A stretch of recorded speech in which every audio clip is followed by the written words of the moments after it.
Buenos días, bienvenidos a este seminario de investigación. El día de hoy nos acompaña la doctora Laura Lucila Gómez Romero. La doctora es licenciada en Ciencias Genómicas y doctora en Ciencias Biomédicas por la Universidad Nacional Autónoma de México. Actualmente es subdirectora de Bioinformática en el Instituto Nacional de Medicina Genómica. Es miembro del Sistema Nacional de Investigadores Nivel 1, miembro del Sistema Institucional de Investigadores en Ciencias Médicas de la Secretaría de Salud Nivel C. Es curiosa de los mecanismos de la vida y cómo su desregulación se traduce en enfermedad. Y bióloga computacional de corazón. Doctora, bienvenida. Muchas gracias. Pues buen día a todos. Gracias por estar en este seminario. Me da mucho gusto poder compartir en lo que he estado trabajando con un grupo de trabajo bastante pues cercano a mí, a mi corazón, un grupo de trabajo excelente.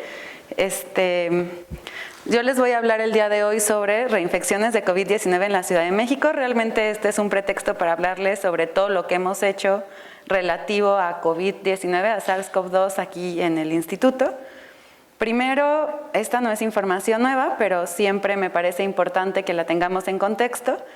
El SARS-CoV-2 causante de COVID-19 y de la pandemia de COVID-19 que empezó en 2020 realmente se ha dispersado alrededor del mundo, de todos los rincones del mundo. Solo hay un país, Turkmenistán, me parece, pueden verlo aquí en amarillito, donde hay 0 casos reportados y yo no estoy segura de que haya 0 casos reales o simplemente el gobierno de ese país decidió no reportar, no estoy segura de qué está pasando en ese caso. Vemos que en México, de acuerdo a esta página, que es el monitor de la Organización Mundial de la Salud, ha habido 7 millones de casos confirmados y 300,000 muertes. El color representa el número de casos, vemos muchos países en azul oscuro y vemos unos patrones curiosos. Por ejemplo, África tiene azules muy claros, que otra vez no estamos seguros de si significa un menor número de casos o simplemente una menor posibilidad de detectar los casos que sucedieron. Algunas fechas que me pareció relevante compartir con ustedes, solamente a modo pues de anécdota, no anecdótico. El 31 de diciembre de 2019 se reportó un clúster de casos de neumonía, en ese momento, por el gobierno de Wuhan. En 5 de enero de 2020, la OMS publicó una guía técnica para todos los países sobre cómo detectar y manejar casos. Entonces, para darnos cuenta de los tiempos, ¿no? Fue un mes entre el primer clúster de casos y que la Organización Mundial de la Salud tuvo que tomar una medida global. Después, el siguiente fecha importante tiene que ver con la ciencia y a mí me parece impresionante porque el 12 de enero de 2020 científicos de China, de una universidad en China, comparten públicamente la secuencia genética del SARS-CoV-2. Esta secuencia la compartieron en GenBank y al mismo tiempo publicaron en bioRxiv. Y esto es importantísimo porque no se esperaron a tener una publicación de alto nivel que lleva 6 meses. Los científicos dijeron, esto es relevante, es importante, tenemos que publicarlo. Y al mismo tiempo, el mismo día, las autoridades en Wuhan reportaban la primera muerte por COVID-19. Entonces, este es un ejemplo de cómo la ciencia puede moverse muy rápido. Tal vez no siempre, de repente dependemos mucho del presupuesto, cuestiones políticas, personales, colaborativas y un montón de cosas, pero este esfuerzo fue, creo yo, clave en el manejo de la pandemia.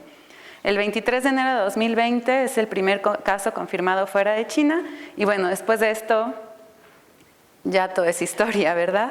El 11 de 20 la OMS, alarmada por la dispersión, severidad y muy importantemente por la inactividad que se observaba alrededor del mundo, declara COVID-19 como un suceso que puede ser caracterizado como una pandemia. El 23 de marzo, solo 12 días después, en México se declara la emergencia sanitaria. Lo curioso es, para este momento, muchos países de Europa ya estaban cerrando sus fronteras y aquí estábamos apenas con la declaración de la emergencia sanitaria. El 5 de mayo de 2023, la OMS dice que ya el COVID-19 ya no es una emergencia pública internacional, pero el presidente de la OMS es muy claro en que no por eso ha dejado de ser una amenaza para la salud pública. El 9 de mayo, en México, se declara el fin de la emergencia sanitaria. Entonces, los datos que les voy a mostrar el día de hoy van desde el inicio de la emergencia sanitaria en México hasta el final de la emergencia sanitaria en México, al menos la última parte que tiene que ver con reinfecciones. Como les comenté, este es un pretexto para hablarles de todo lo que hemos hecho que tiene que ver con el virus SARS-CoV-2. Un poco más de contexto, globalmente de esta enfermedad ha habido 700 millones de casos confirmados, 7 millones de muertes, al menos estos son los números oficiales en el portal de la Organización Mundial de la Salud. Importantemente a este portal, las Américas, toda la región de las Américas dejó de mandar datos desde la primera semana de agosto de este año, por lo tanto, pues ya no vamos a saber cómo se está comportando la enfermedad, al menos no en este tipo de fuentes. Estos números son actualizados tristemente al 10 de marzo porque este portal, un portal de la Universidad el Instituto John Hopkins, también dejó de obtener datos y obtener gráficas y hacer estadísticas el 10 de marzo de 2023. Para ese momento, en México habíamos tenido 7 millones y medio de casos, 300,000 muertes y 200 millones de vacunas administradas. Entonces, esto es anecdótico, un poco del patógeno que causa el COVID-19, todo el mundo sabemos es el SARS-CoV-2, se aisló en Wuhan. Su nombre completo es coronavirus de tipo 2, causante del síndrome respiratorio agudo severo. Se contagia a través de gotas de saliva y puede provocar enfermedad respiratoria aguda y neumonía grave, al menos es la receta que todos conocemos, pero sabemos que hay muchísimas implicaciones de salud que están siendo caracterizadas, que tienen que ver con este virus. Este virus es un virus de RNA de aproximadamente 30,000 bases, es un virus pequeño. Hay virus que pueden medir hasta 200,000 pares de bases, este es solo 30,000, lo cual ha facilitado que podamos tener muchísimas secuencias.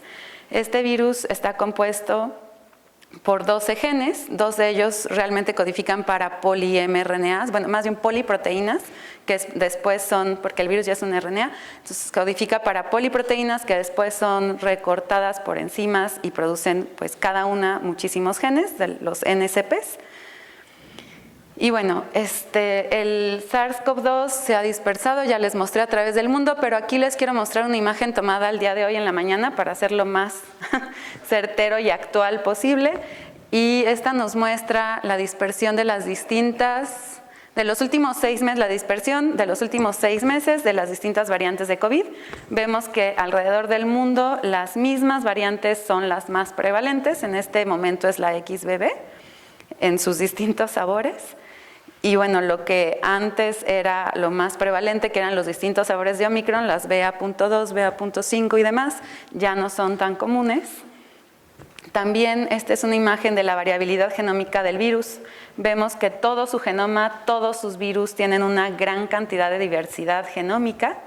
Y me pareció muy interesante que esta plática, o algo parecido a esta plática, la preparé en mayo de 2023, en ese momento también tomé una foto de cómo se veía la diversidad genómica del virus y fíjense de mayo para acá la cantidad de diversidad que ha adquirido, ¿no?, el virus. Entonces el virus sigue presente, sigue mutando, se sigue transmitiendo, sigue siendo un patógeno que causa una enfermedad ya probablemente no tan grave como al principio, pero como la OMS dijo, esto no significa que haya dejado de ser un riesgo para la salud pública.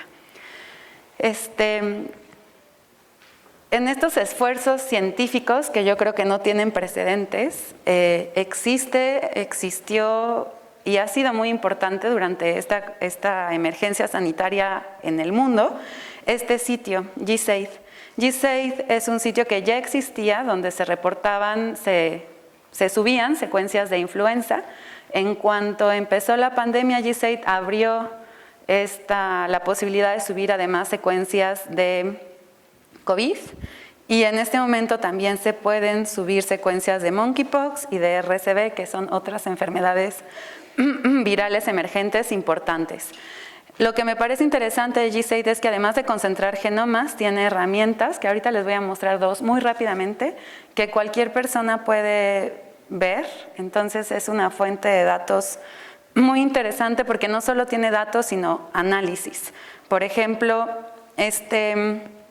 tracking o seguimiento de variantes, uno puede seleccionar la variante que quiere ver en la parte de arriba, no se ve mi cursor, pero sirve, sí.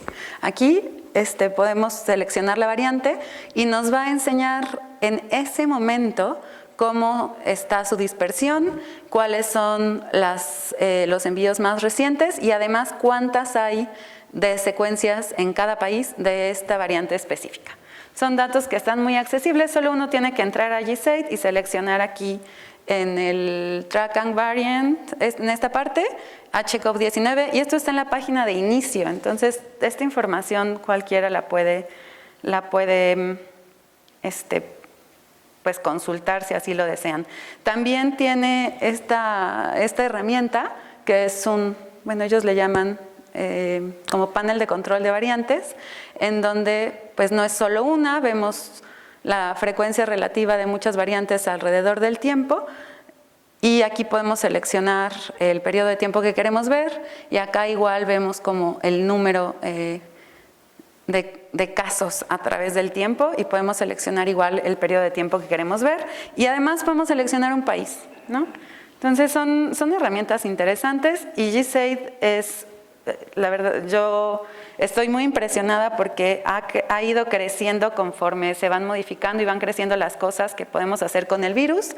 Ahora podemos hacer un blast de, por ejemplo, secuencias que van a ser utilizadas como primers para la identificación del patógeno y GISAID busca contra todas las secuencias de su base de datos y nos muestra si hay variabilidad en esas zonas genómicas.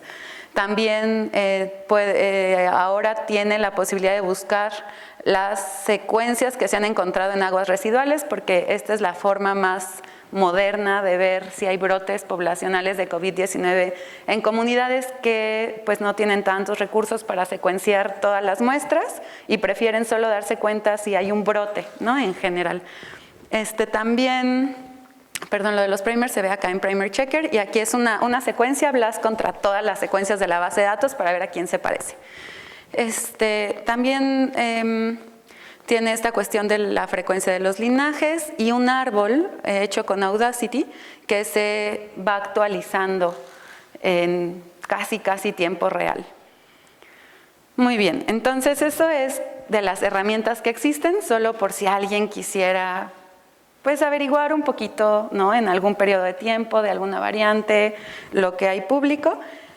Ahora sí, lo que INMEGEN ha hecho, lo que les quiero platicar el centro de hoy, viene de este esfuerzo que ya tiene un tiempo, de que INMEGEN se convirtiera y se convirtió en el centro de vigilancia genómica, uno de los más importantes durante la pandemia de COVID-19. De hecho, depositamos al momento casi 29,000, falta una, tal vez si Beto subió secuencias ayer, este número ya llegó a los 29,000, pero casi 29,000 secuencias depositadas en GISAID, más del 70% de lo que tiene que ver con Ciudad de México lo ha depositado INMEGEN. Y bueno, lo que les voy a platicar hoy es muy importante para mí decirles que no es un trabajo individual, es un trabajo que se ha hecho en colaboración con estos dos individuos, brillantes ambos, el doctor Guillermo de Anda, que es un científico de datos y durante la pandemia ha hecho diversos tipos de análisis de datos para el manejo de la pandemia, y el doctor Alberto Cedro Tanda, que es el responsable en el Instituto de la Vigilancia Genómica del virus SARS-CoV-2. Entonces, entre los tres hemos hecho una buena mancuerna para hacer análisis de lo que tenemos, de las secuencias del SARS-CoV-2 generadas por INMEGEN. Y lo que les voy a mostrar es trabajo de los tres, ¿no? Me pareció muy repetitivo poner como todas las fotos en todas las diapositivas, pero ustedes sepan que es un trabajo colaborativo multidisciplinario. Ok, entonces, durante la pandemia, esto no es novedad, hubo un recambio constante de la variante del virus predominante en Ciudad de México. Podemos ver, estos números son las distintas olas, y estas olas, tal vez les debí de haber puesto la gráfica de número de casos, pero todos sabemos que los números de casos fluctuaron, ¿no? En Ciudad de México de esta forma. Entonces, Sabemos también que las olas eran estos periodos en donde más contagios había. Tenemos de la ola del 1 al 6 y la variante predominante fue cambiando. En la 1 empezamos con la wild type y llegó la 222. La 222 no fue muy común en el resto del mundo. La 222 de hecho fue la madre de la 519, que fue la más común durante la ola 2, llegando a ser casi el 100% de lo que circulaba en nuestro país. Y la 519 solo fue común en Estados Unidos y México. Entonces, a diferencia de otras variantes que se han reportado por primera vez en un país y después se vuelven la predominante alrededor del mundo, la 519 se extinguió muy rápido. Se extinguió muy rápido porque fue desplazada por Delta en la ola 3, ola 4 vemos que Omicron fue la más predominante. Después tuvimos aquí un recambio de muchos tipos de Omicron. Para la ola 6 teníamos otro tipo de Omicron y en la interola, que es el periodo con menos casos, tenemos la XBB. Esto no tiene seguimiento al día de hoy. Este seguimiento es hasta el fin de la emergencia sanitaria, ¿no? Entonces eso no significa que XBB sea la 1.5, XBB 1.5, porque ya hay varios sabores de XBB también. Eso no significa que esta variante sea la más predominante el día de hoy, sino que era la más predominante al fin de la emergencia sanitaria. Entonces, durante todo este tiempo, pues el equipo del que les hablé, hemos intentado saber un poco más sobre las consecuencias y posibles efectos de las distintas variantes del virus. Entonces, la variante 519, como les decía, solo alcanzó niveles muy altos de incidencia en México y Estados Unidos. La información que les voy a presentar está en este artículo, si a alguien le interesa leerlo con más detalle. Lo que quisimos saber es, a ver si podíamos, era un long shot, pero pues lo queríamos intentar, saber en dónde se había generado la variante, porque México y Estados Unidos tienen relaciones muy estrechas. Eso significa mucho intercambio de personas entre los dos países todos los días, por cuestiones de negocios, de comercio, de todo tipo. Entonces hicimos una filogenia para ver si podíamos determinar este origen, el país de origen. Las 222, que como les decía es la padre de la 519, está en azul. Este es un grupo reducido, realmente no hay poquitas secuencias de la 519, pero todas estas son 519, entonces lo comprimimos, porque la rama que nos interesa es esta.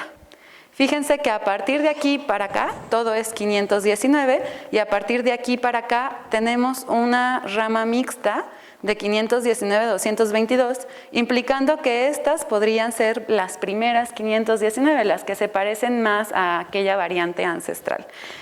Entonces, pues después nos fijamos en este circulito que nos dice si son de México o Estados Unidos, y la respuesta es que pues son de todo, son de México y de Estados Unidos. No podemos determinar el lugar de origen, y bueno, ese es el resultado de esta figura.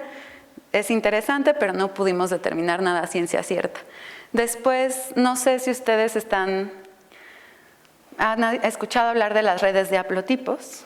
Ese es el análisis siguiente que hicimos, pero para explicarles por qué es importante, quería plantearles estas dos imágenes, porque una filogenia hace una suposición importante, muy importante, y es que los ancestros comunes de los animales animales, insectos, organismos en general, que estamos muestreando, están adentro del árbol. O sea, los ancestros comunes están en estas ramas, y hay un ancestro común, en este caso, de los primates y los monos, y hay otro ancestro común más antiguo de los roedores, monos y primates, pero ninguno de estos es ancestro común de otro. O sea, los monos no es el ancestro. Bueno, sí, no, los monos no es el ancestro de los primates, sino que ambos evolucionaron a partir de un ancestro común. Entonces, esa es la suposición que hace la filogenia. Pero pensemos si en una epidemia de un virus esa suposición se mantiene, y la respuesta es no. Si en una fiesta hay un brote, lo más probable es que haya llegado una persona infectada, esta persona infectó otras 4 y estas 4 infectaron a otras 10. Y si yo muestreo a esas 35 personas infectadas, los virus que tengo son padres e hijos. O sea, el ancestro común está en mi muestra. Por lo tanto, la filogenia es útil y es útil y nos sirve para fijarnos cuáles individuos están más cercanamente relacionados y demás, pero esta suposición es importante de tomar en cuenta. La filogenia está fallando un poco porque tengo en la misma muestra a los ancestros comunes de los demás virus que estoy viendo. Entonces, esta suposición justo es lo que busca representar una red de haplotipos. En la red de haplotipos, la distancia genética de este organismo, los organismos que son más cercanos genéticamente a este son estos, y a este los más cercanos genéticamente es este, y entonces justamente nos sirve para ver relaciones como parentales, hijos, en una representación rápida. ¿Cómo lo hacemos? Solamente por si alguna vez quieren hacer uno, vamos a encontrar todas las mutaciones para cada una de las secuencias, vamos a eliminar aquellas que solo están en una muestra, después el perfil mutacional lo vamos a nombrar como un haplotipo en este contexto, vamos a calcular la distancia entre todas las posibles combinaciones de haplotipos y vamos a encontrar el árbol que minimice la distancia entre todas las ramas. ¿Por qué hacemos esto? Porque creemos que minimizar la distancia va a resultar en tener la historia evolutiva más probable. Si yo tengo que decidir si dos organismos, o sea, una historia evolutiva que tiene un total de 35 mutaciones y otra con un total de 250, lo más probable es que la historia evolutiva correcta sea la de menor número de mutaciones. Entonces, bueno, esa es una suposición fuerte, pero es la suposición de estas redes. Entonces, hicimos una red de haplotipos para nuestra variante 519. Este haplotipo es el haplotipo ancestral, es el primero observado. Los colores implican la fecha de observación. El amarillo, el rosa, son, no me acuerdo qué mes era, pero es el mismo mes del ancestral, y después en el tiempo llegan los meses verde y amarillo. Entonces, lo que vemos en esta figura solamente es una gran diversidad de la 519 y una gran diversidad que fue bastante estable al mismo tiempo. El mayor número de casos se concentró en el haplotipo original. No hubo un haplotipo que desplazara al haplotipo original y convirtiera en el más común, sino que nos quedamos con el haplotipo original siendo el más común, con otros haplotipos secundarios, también bastante ancestrales, digamos, y comunes, pero que no llegaron a ser tan comunes como este. ¿Qué medida de distancia usan para...? Ajá, es Hamming, es la medida de distancia más sencilla. Sí, muy bien. Entonces, lo siguiente que hicimos fue calcular odds ratio, y para que los números que les voy a decir tengan como un poco más de significado, probablemente esto muchos de ustedes ya lo saben, otros tal vez no. Y es un odds ratio, se calcula de esta forma. Tengo dos variables, un evento, por ejemplo, tener cáncer de pulmón, o en nuestro caso, llegar a hospitalización o muerte, y una exposición. Entonces, en el caso de cáncer de pulmón sería fumar, por ejemplo. En nuestros datos genéticos, la exposición es tener a la variante 519. Cuando uno calcula los odds ratios, estas son las fórmulas. La interpretación de lo que obtengo es que el grupo expuesto presenta X veces, donde X veces es el resultado del cálculo del odds ratio. El grupo expuesto presenta X veces más o menos, porque puedo tener un odds ratio de 0.1 y eso sería menos, ¿no? Probabilidad de presentar el evento.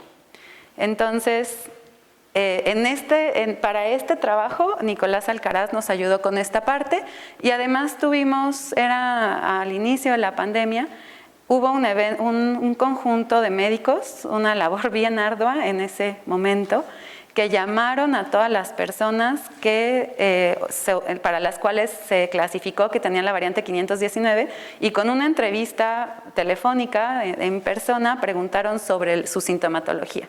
Entonces esta es la única vez que hemos tenido esa oportunidad de contar con equipo médico, médicos, ¿no? O sea, no doctores en ciencias, sino médicos que pudieran ayudarnos con esta parte de la sintomatología.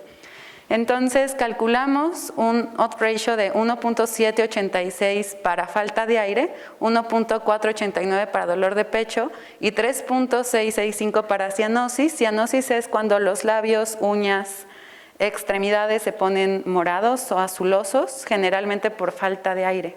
Cianosis sería una cuestión, una sintomatología un poco grave. ¿El 519 contra cuál? Todas las demás.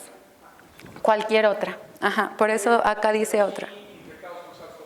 Sí, todos infectados con SARS-CoV-2, todos positivos a SARS-CoV-2, solamente el grupo que tiene la exposición tiene 519 y cualquier otra variante la tomamos como no expuestos al factor de riesgo. Entonces, nuestro factor de riesgo nos da una probabilidad de 1.7 veces más de presentar falta de aire si tienes la 519, si tenías la 519 comparada con cualquier otra. Oye, Laura, sí. ¿la 519 se presentó en el periodo previo a la vacuna, el periodo de vacunación? Sí. Entonces aquí todavía no teníamos la protección y factor confusor de las vacunas. Sí, fue antes de la vacunación. Entonces, los odds ratios al final, pues son estos números, sí.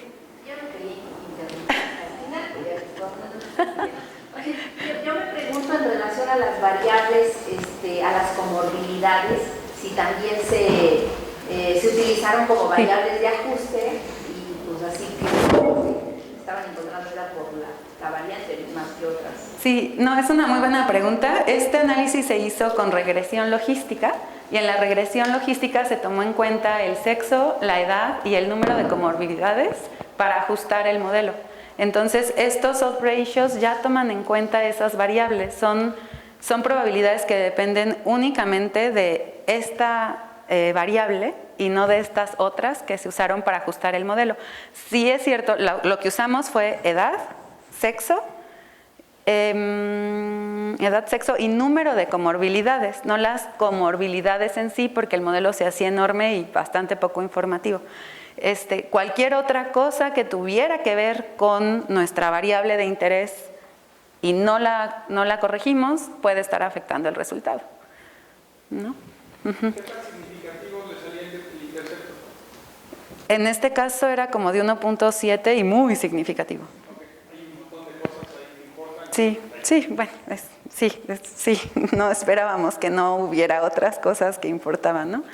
Sí, bueno, entonces solo para, si quieren, entonces además se hizo otra regresión logística para probar contra enfermedad severa o crítica y la tasa de hospitalización.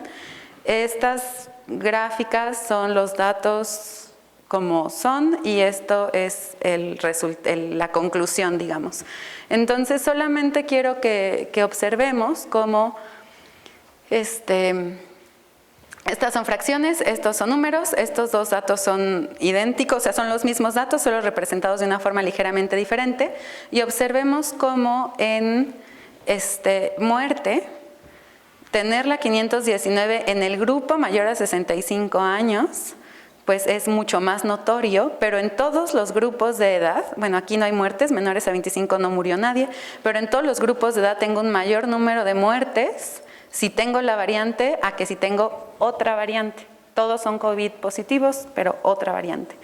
Entonces, bueno, aquí creo que mi conclusión personal, pero esto es ya sujeto a discusión claramente, es que llegara Delta un poco fue algo bueno, porque esta es la variante que ha estado asociada al periodo con más tasa de muerte en la historia de la pandemia.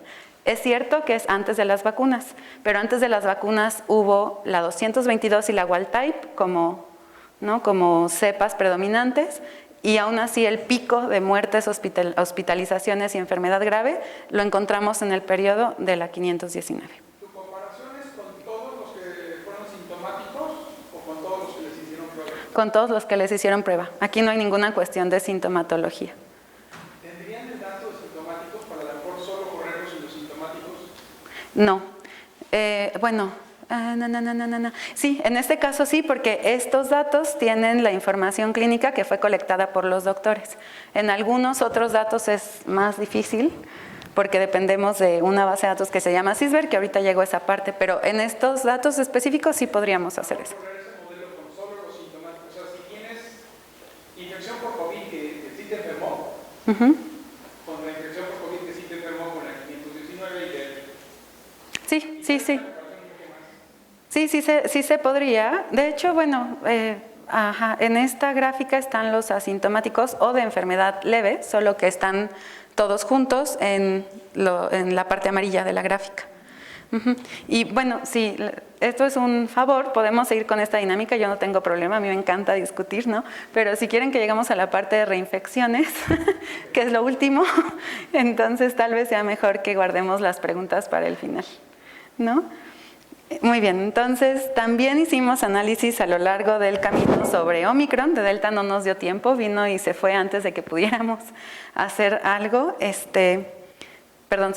sobre Delta. Entonces, Omicron desplazó a Delta en un periodo de 7 semanas, fue rapidísimo.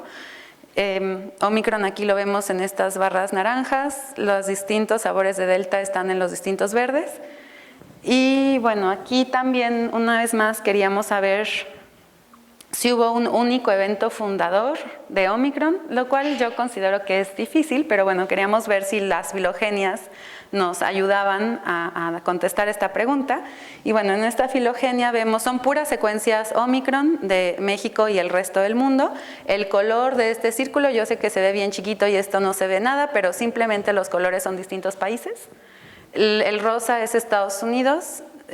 Realmente esto no significa que, bueno, tal vez sí había más casos, pero también había más secuencias depositadas en GSAID, entonces un poco la proporción de los colores implica que tantas secuencias había en GSAID de cada país. Este color muy característico como verde fosfo, bueno, como, sí, cian, no sé qué color es, pero este color es México.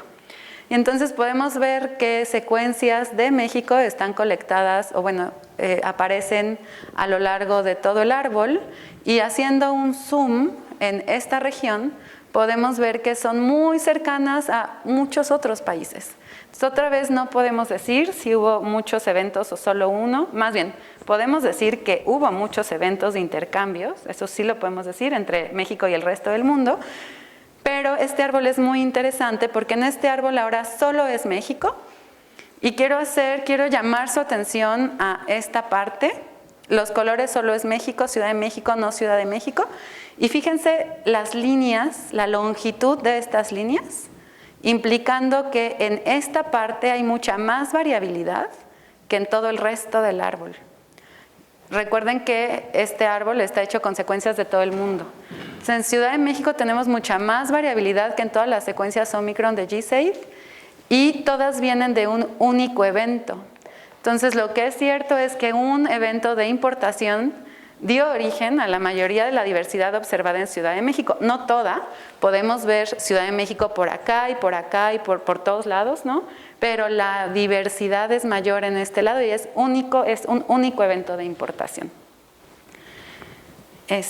También nos dimos cuenta, analizamos la diferencia de sintomatología entre Delta y Omicron. Estas líneas son una línea del tiempo. Tenemos el porcentaje de muestras con disgnesia, que es pérdida del gusto, y odinofagia es esta cuestión de no poder oler. Ajá, sí. Perdón, es que los términos médicos me cuestan trabajo, estoy pensando si no le estoy regando, pero... Dolor al tragar, cierto, gracias. Mi colaborador salvándome como siempre. Dolor al tragar, sí. Disgeusia es dolor al tragar, odinofagia es no poder oler. Ajá, sí. Entonces, el porcentaje de muestras con este dolor al tragar, fíjense que va bajando. Y el color es el porcentaje de secuencias Omicron. El porcentaje de secuencias Omicron va subiendo. Ajá. Entonces, esto significa que la sintomatología cambió. Cuando yo casi no tenía secuencias Omicron, lo que más tenía era Delta, el síntoma más común era este dolor.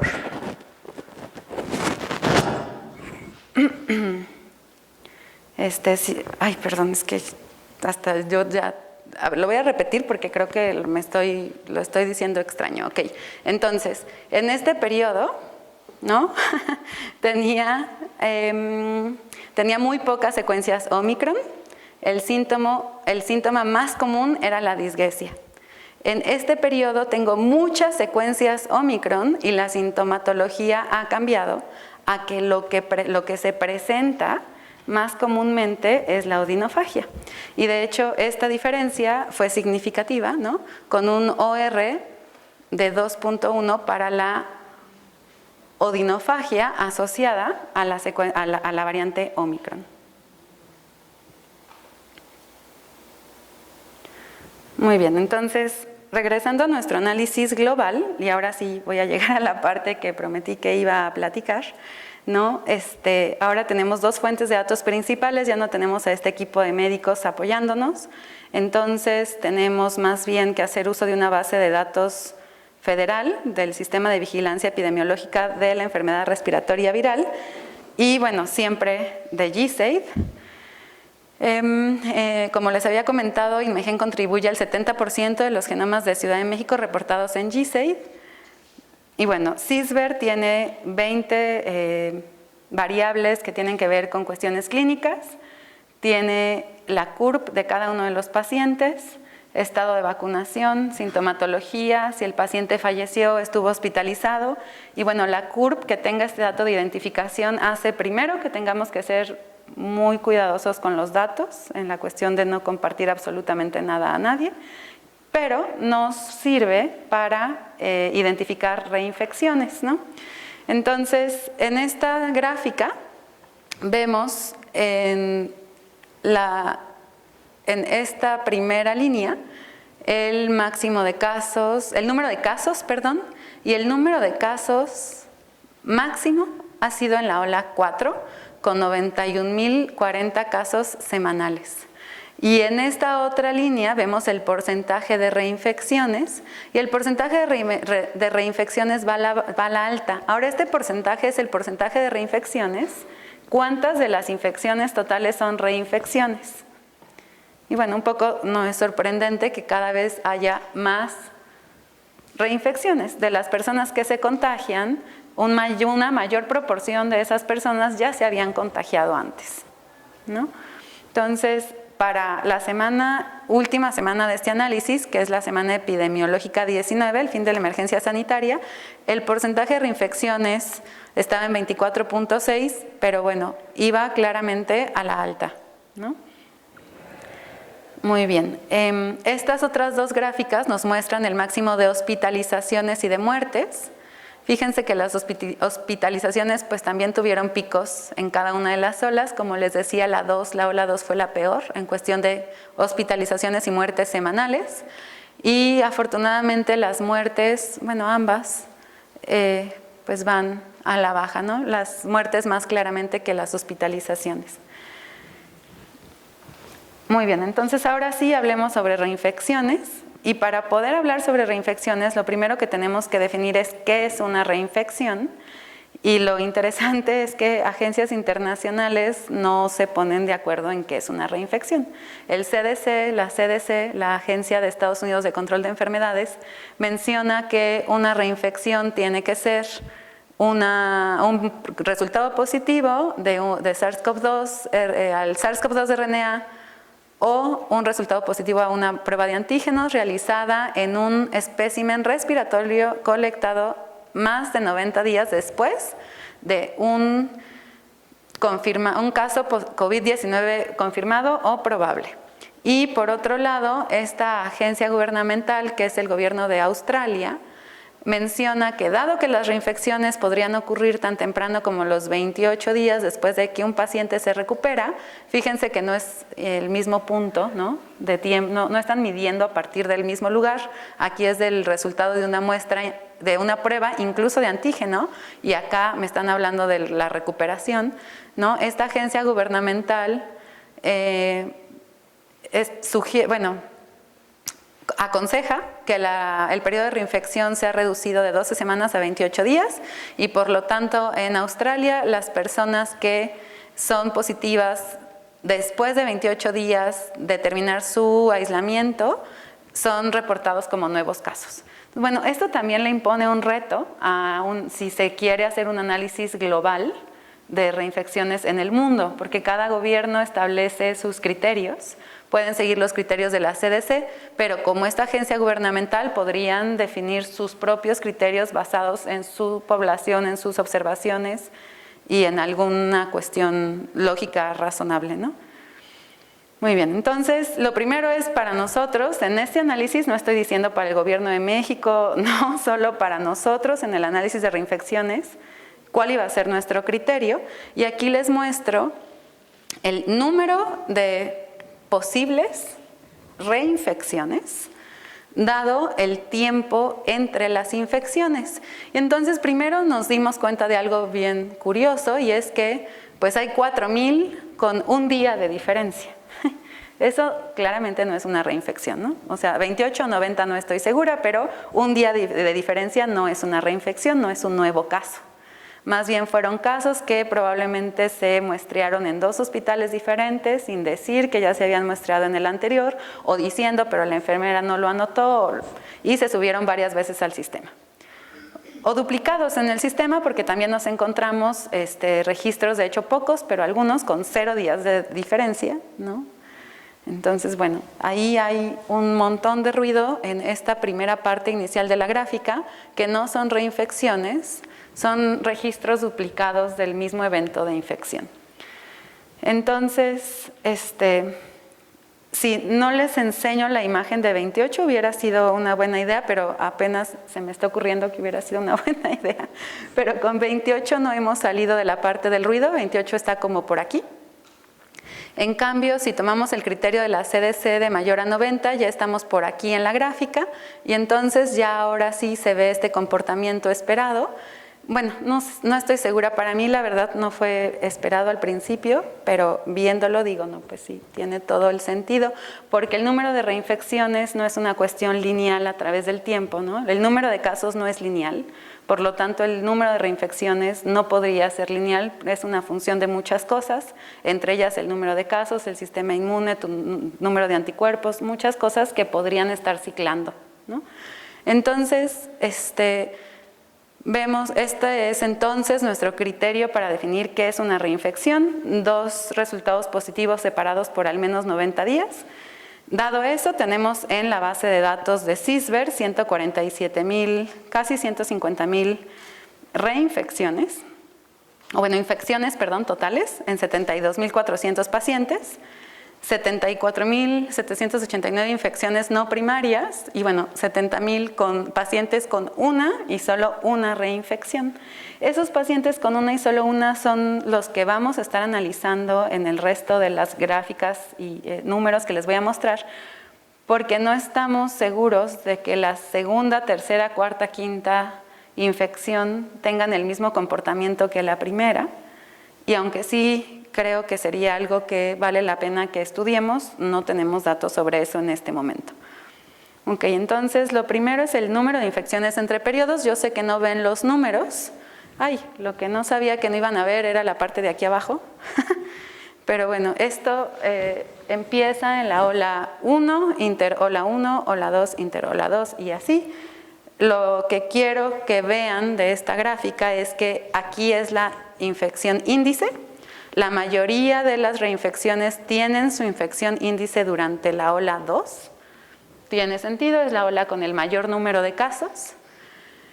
Y la mayoría de las reinfecciones ocurrieron durante la ola 5, sin importar de qué ola vengo. O sea, no importaba si la infección índice ocurrió en la ola 2 o en la ola 3 o en la ola 4, la ola con mayor número de reinfecciones es la ola 5. Interesantemente, la ola 5 es la única en la que coexistieron 2 variantes del virus con prevalencias muy altas. Ok, también nos interesaba ver qué pasa con la gravedad de la enfermedad. Entonces, la gravedad de la enfermedad se puede medir en esta base de datos de 2 maneras distintas. Primero es el tipo de cuidado que recibe el paciente, si se pudo mantener como ambulatorio, es decir, lo mandaron a su casa a que en su casa se le pasara la enfermedad, o lo tuvieron que hospitalizar, y en cuestiones de severidad. Entonces, si vemos los datos tomando en cuenta el tipo de cuidado, vemos que la mayoría de las infecciones, la infección índice, tanto la infección índice como la reinfección, fueron ambulatorios en el 97.7% de los casos. Solo, más bien, en 2.53 la gravedad bajó y solo en 0.597 la gravedad subió. Y si lo vemos como severidad, y bueno, aquí es importante decir, la base de datos no tiene una variable que sea severidad. La severidad se hizo basada en síntomas. Si hubo falta de aire, cianosis, que es este color morado, aparición repentina de síntomas o muerte, pues la severidad es grave, ¿no? Entonces tenemos 3 severidades: asintomáticos, leve y severa. El 87.73% de los casos se quedaron con la misma severidad, 6.5 incrementaron y 7.23 decrementaron. La diferencia entre el incremento y el decremento es muy, muy, muy baja. Nos falta hacer pruebas estadísticas. Si vemos los números, vemos que hay un poquito más de casos en donde la gravedad de la enfermedad baja, pero no estoy segura de que la diferencia sea significativa. Entonces, esta cuestión de que decrementa no depende de las olas. Esta es una gráfica que nos muestra la infección índice y la reinfección, y del número de reinfecciones que ocurrieron en esta combinación de índice y reinfección, el número de reinfecciones que decrementó o incrementó de gravedad. Vemos que en general hay más dorado que gris, ¿no? Otra vez hay que hacer pruebas estadísticas de esta parte. Y la última análisis que les quiero mostrar es cómo se comporta las reinfecciones tomando en cuenta el índice de vacunación. Sabemos que este es un análisis con bastantes limitaciones, porque primero no tenemos datos de vacunación globales, o sea, lo mejor sería poder comparar cuántos se reinfectaron contra cuántos había vacunados en México en ese momento. Esos datos no están públicos, no son disponibles, no tenemos forma de tener como esa línea base. Y bueno, además sabemos que la vacunación en México fue con muchos productos diferentes, algunos de 1 dosis, otros de 2 dosis. Algunas personas se pusieron 5 dosis y solo le dicen al entrevistador cuando les está preguntando que tienen 1, ¿no? Entonces sabemos que hay ruido y sabemos que es complicado. Aún así quisimos ver cómo se comporta esta cuestión de las reinfecciones con el estatus de vacunación. Aquí otra vez es su estado de vacunación durante la infección índice, su estado de vacunación durante la reinfección, y vemos que la mayoría de las personas durante la infección índice no estaban vacunadas. Otra vez esto tiene mucho sentido, la mayoría de las reinfecciones, de las infecciones índice ocurrieron en la ola 2, antes de la estrategia de vacunación. Pero la otra cosa interesante es que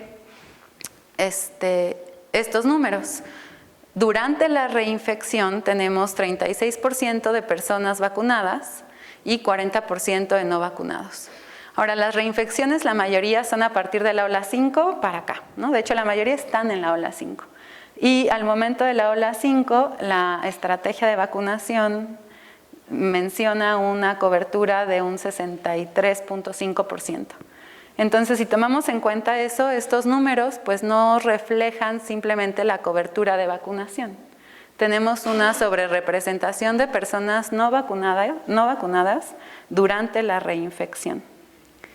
Y bueno, ¿qué sigue? ¿No? Esto es lo que hemos hecho hasta ahorita. Siguen muchos análisis estadísticos, primero que ya les mencioné que hay que hacer. Y lo que sigue es, en virus, aunque a G6 le reportamos una secuencia, ¿no? Y decimos, este es el virus que está infectando a esta persona, pues eso no es realmente la biología de lo que está sucediendo durante esa infección.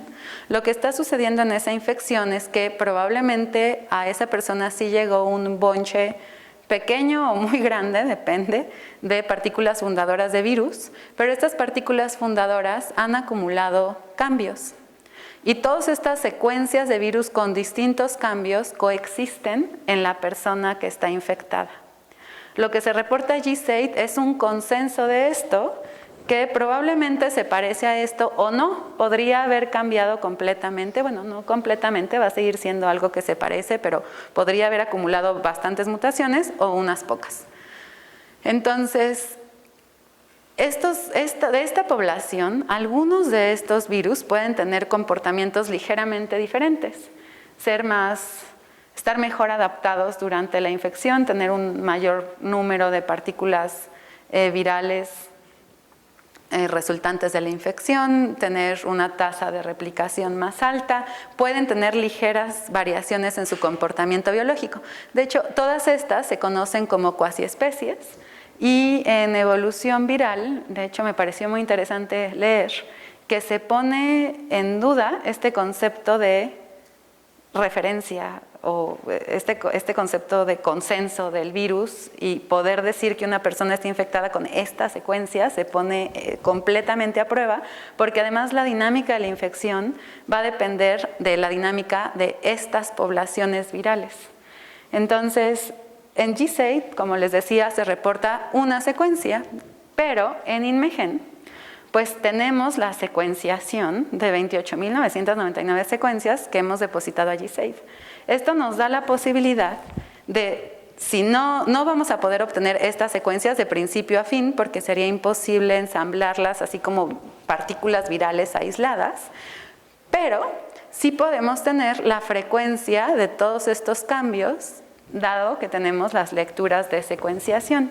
Y esa frecuencia podemos hacer asociaciones clínicas. De hecho, sí se ha visto en otros reportes que el número de cuasiespecies o esta variabilidad en las poblaciones virales durante la infección podrían tener que ver con síntomas clínicos como persistencia o no persistencia de la enfermedad, o podrían proveer una ventaja, dado que tienes un pool de mutaciones que pueden ofrecer ventajas adaptativas para el virus, claramente no para el paciente, pero bueno.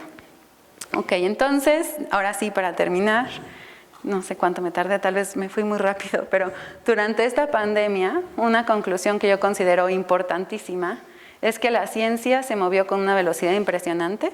Creo que fue increíble ver, ayer escuchaba que hay 500,000 publicaciones de SARS-CoV-2, lo cual es impresionante, ¿no? Es la primera vez que una vacuna se desarrolla en menos de 10 meses. La cantidad de dinero que se le invirtió también fue impresionante. Entonces la ciencia lo hizo muy bien. Ya la puesta en marcha de todo lo que la ciencia arrojó ha sido un poco más retador. La otra conclusión es: la vigilancia genómica del virus nos ha permitido aprender características importantes. Bueno, la investigación genómica y la ciencia de datos pueden proveer conclusiones también muy importantes sobre la dinámica de la pandemia. Y bueno, una conclusión también muy relevante, tal vez no tan alentadora, pero es un reto que hay que, yo creo, trabajar desde distintos puntos de vista, áreas y con personas probablemente más allá de la ciencia, es que convertir estas conclusiones en accionables es y seguirá siendo un reto. Y bueno, con eso termino. Solo agradezco a todo el equipo de INMEGEN, a la Dirección de Investigación, Dirección General actual y anterior, por permitir las condiciones para que el INMEGEN se convirtiera en este centro de vigilancia epidemiológica y pudiéramos obtener todos los datos de los que les platiqué hoy. Al grupo de vigilancia epidemiológica y al laboratorio COVID, sin sus esfuerzos, pues estas secuencias simplemente no existirían, ¿verdad? Alfredo Mendoza y Dora Gárnica han sido indispensables, imprescindibles. El CONACYT tiene el programa de cátedras, Memo es catedrático, así que siempre hay que agradecer a quien nos provea este maravilloso colaborador. Y Sectei ha dado mucho dinero, dio mucho dinero en su momento para secuenciación, y bueno, al INMEGEN, a su comunidad en general. Y ahora sí, con eso podemos irnos a las preguntas. Creo que me apuré mucho para poder llegar a las preguntas.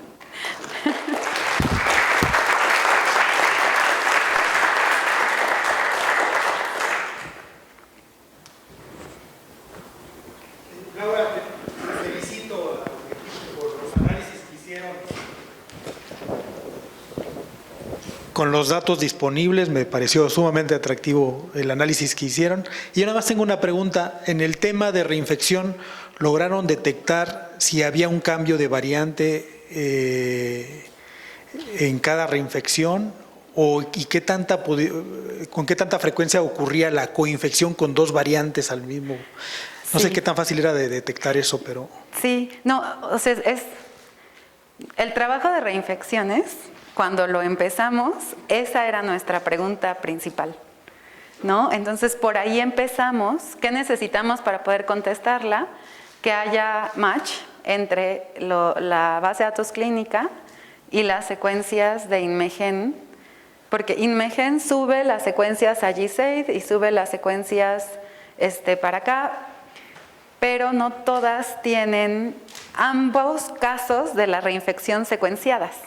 O sea, al sistema de CISVER, los que suben los datos es el laboratorio de COVID. Cuando hay un caso positivo, se sube a CISVER y entonces podemos saber que hay reinfección. De esas que se suben a CISVER, un porcentaje pequeño, porque ha habido 7 millones de casos, ¿no? Entonces, un porcentaje pequeño se secuencian. 30,000 de 7 millones. Y cuando se secuenciaron, no se pensó en seleccionar a las reinfecciones. Simplemente se secuenciaron basado en criterios de que esa muestra era buena para secuenciación, que tuviera una carga viral alta, que tuviera una integridad del RNA buena, cuestiones más de laboratorio. Entonces, cuando fuimos a ver cuántas reinfecciones ambas tenían secuencia, creo que nos quedamos con 2. Y la conclusión que yo puedo obtener de 2, pues no va a ser significativa. Sí. Ya ni uno puede pensar en términos inmunológicos que el paciente se repone de exponerse a una primer variante, genera sus propios mecanismos adaptativos inmunológicos, pero no para una segunda variante. Pero entiendo la dificultad de obtener esos datos para corroborar esa hipótesis. Y en secuenciación, ¿qué tan difícil es detectar coinfección con dos variantes, que seguramente se dieron casos? También lo queremos hacer ahora que estamos viendo lo de las cuasiespecies. Bueno, solo antes, en el comentario anterior, una idea de qué tan común sería esto de las reinfecciones con la misma variante es las infecciones dentro de la misma ola, porque en la misma ola la variante predominante es la misma. Entonces es muy probable, aunque no es 100% certero, que las reinfecciones en la misma ola podrían ser de la misma variante. Son las menos comunes. Pero bueno, también ahí tienes la cuestión de que el tiempo también no ha pasado tanto tiempo. Tienes más cuestiones. De la coinfección, ahorita que estamos trabajando con cuasiespecies, justamente estamos volteando a ver aquellas secuencias que no se subieron a GSAID porque no se pudo asignar linaje, ¿no?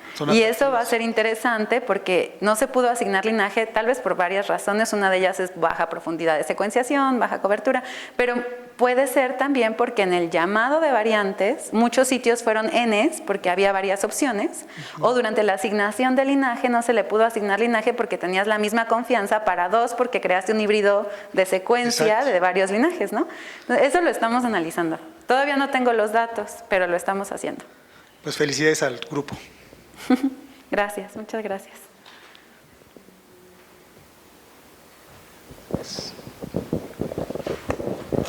Doctora, yo tenía palabras muy parecidas a las que ha hecho el doctor, porque justamente pensaba en estos casos de coinfección, de qué manera las reportaba, ¿no? Y bueno, pues ya la respuesta está ahí.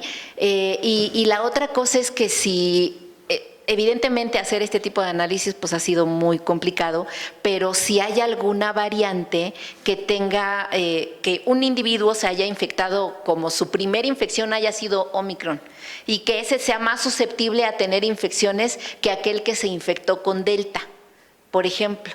No sé si hay algún reporte así que algunas variantes en la primera interacción con ese sujeto lo vuelva más susceptible o resistente a las reinfecciones y también, bueno, pues a la forma de manifestarse, ¿no?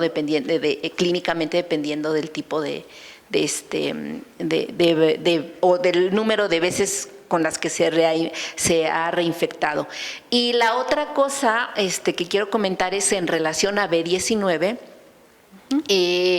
Pues ahí también hay un poquito de sesgo, podría haber un poco de sesgos porque en relación al hecho de llamar a los pacientes y preguntarles, ¿y tienes tos? ¿Y se te han puesto las manos, los dedos morados, etcétera? Eso es un poco relativo. Mucha gente estaba con una capacidad pulmonar de 60 y decían, yo me siento súper bien, no me falta el aire, ¿no? Entonces también ahí pues podría haber un poquito de sesgo, ¿no? Y definitivamente ha sido un súper esfuerzo. Creo que de pronto los que estuvimos fuera de casa no valoramos todo lo que el instituto hizo en esos 2 años de pandemia. Su participación para ayudar a la población mexicana fue como nunca en sus 18 años, ¿no? Entonces ahí se justificó el objetivo del INMEGEN. Entonces, y el trabajo también se redujo a un grupo de personas muy pequeño, en donde por supuesto pues tú estabas y todos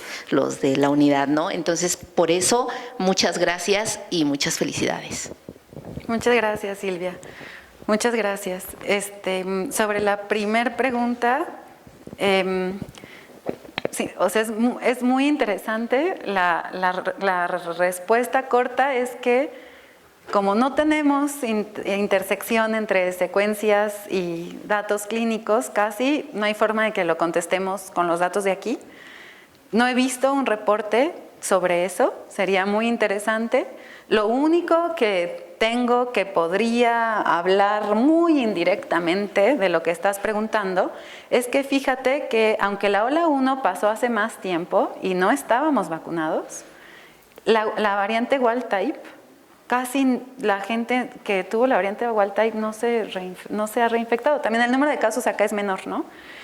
En la ola 2, la mayoría de las reinfecciones ocurren con una infección índice en la ola 2, pero en la ola 2 tenemos más casos también, ¿no? En la ola 2, justamente, voy a regresar a...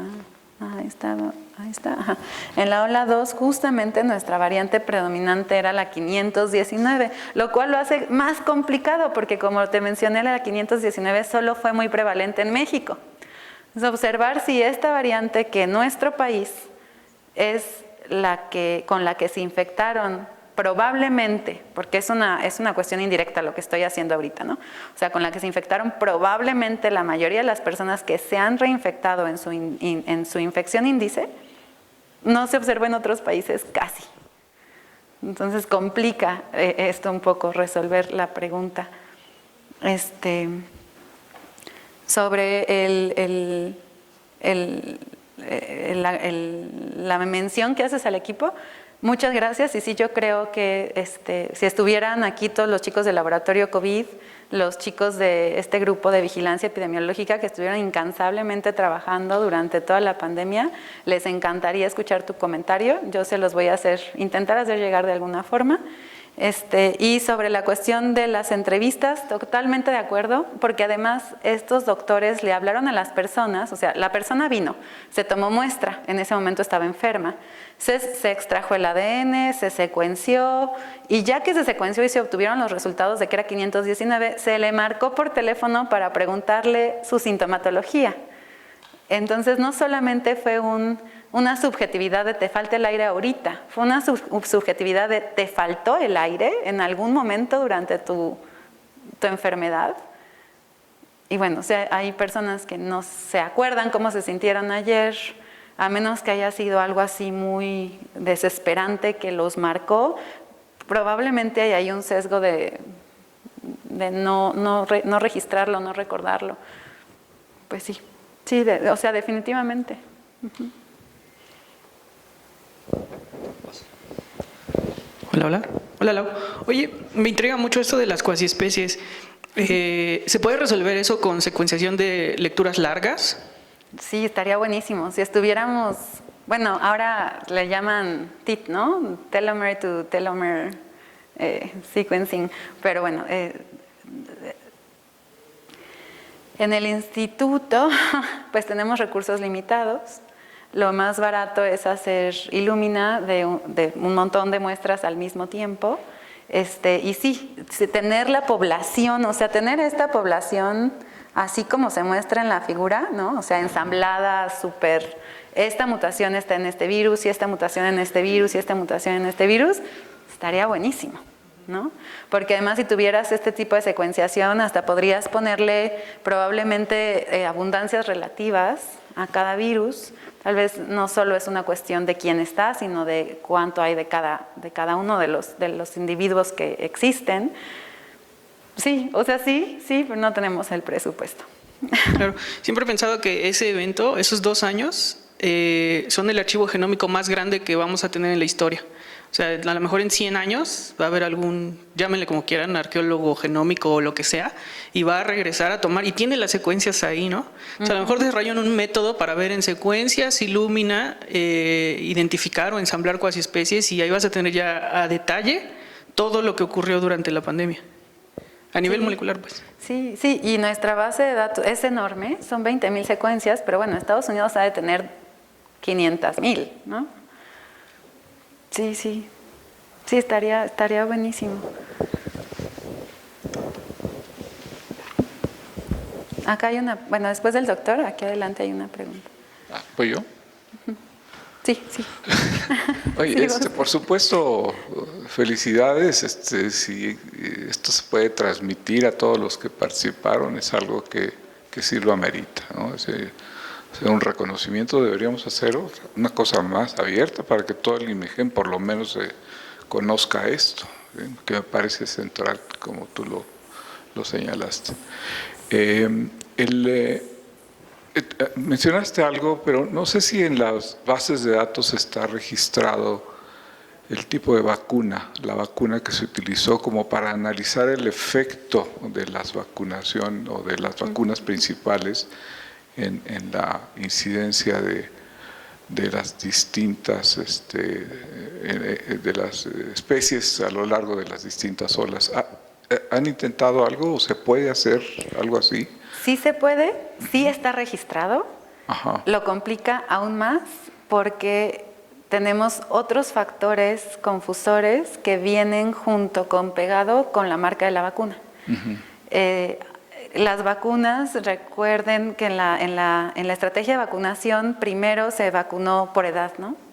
Entonces los más grandes se vacunaron primero con cierta marca, el siguiente bloque se vacunó después con otra marca y el siguiente bloque de edad con otra marca, y en algún momento se les acabó una marca y las personas empezaron a recibir la segunda dosis de una marca distinta, aunque no era lo recomendable, pero pasó, o personas que no hicieron hicieron lo que quisieron, pues, y se pusieron una vacuna de otra marca. Entonces, además, ese análisis lo pensamos en hacer, no estamos seguros de hacerlo porque los resultados no sabríamos interpretarlo como un efecto de la vacuna, de la edad, del estatus socioeconómico, porque también se dividió por delegaciones, y las delegaciones sabemos que tienen que ver con estatus socioeconómico de repente, o sea, sí, Ixtapalapa tiende a tener población tal vez de menos recursos que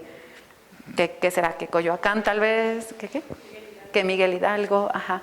Entonces hay otros factores por esta cuestión de que la vacunación se hizo como segregada, ¿no? Por etapas y con bloques muy específicos de población. Entonces nos lo complica mucho, pero sí lo queremos hacer, ¿no? Sí es una pregunta que nos llama mucho la atención, solo todavía no vislumbramos cómo para que no nos estorben estas otras muchas cosas que están ligadas. La otra cosa que mencionar es el criterio de severidad. ¿No sería mejor limpiar los casos con saturación de oxígeno o uso de ventilación? Es decir, quitar posibles interpretaciones no adecuadas de severidad. Porque me parece que mencionaste que se utilizó cianosis, etcétera, como criterios, pero a lo mejor si se limpia requirió intubación o no, tal vez sea una manera más de limpiarlos, ¿no? Sí. Intubación sí es parte de los criterios de severidad.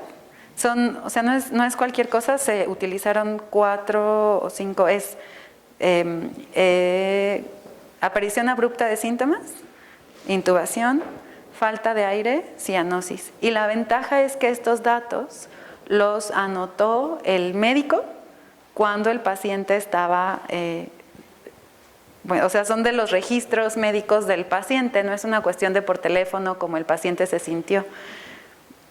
Creo que si nos quedamos solo con intubación, los casos graves bajan muchísimo y ya no nos permite hacer un análisis estadístico.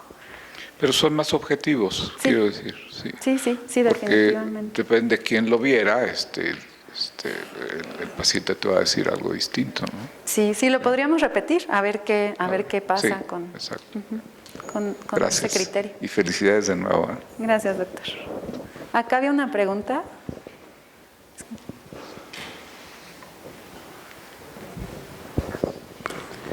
Y yo creo que va el doctor, la doctora y terminamos para no quitarles más tiempo.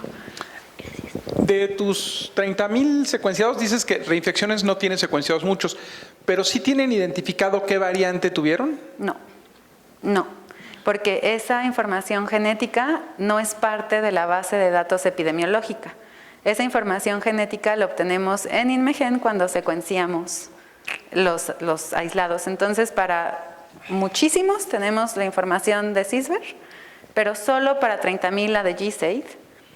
GSAID es la cuestión donde ya estaría la información genética, pero la intersección de estos dos son 2 casos. No, porque una pregunta padrísima sería parear cuál fue tu variante para la infección primaria y cuál para las reinfecciones, y tal vez correlacionarlo con generación de anticuerpos y un montón de otras cosas. Pero esa información no está.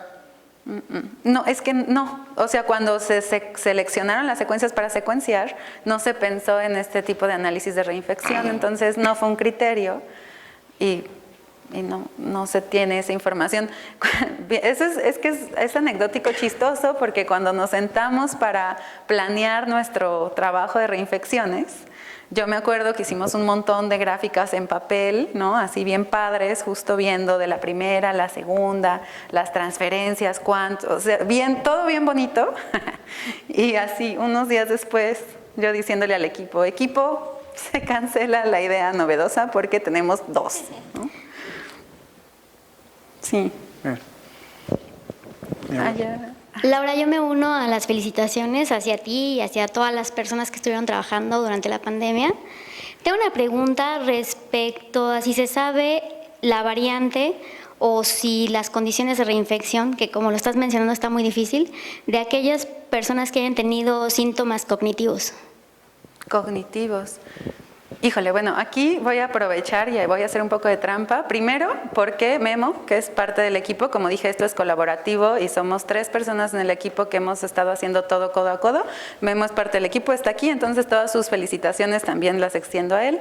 Y voy a hacer trampa porque el que conoce más la base de datos es Memo. Entonces, ¿hay una variable cognitiva de síntomas cognitivos? No. No tenemos esa información.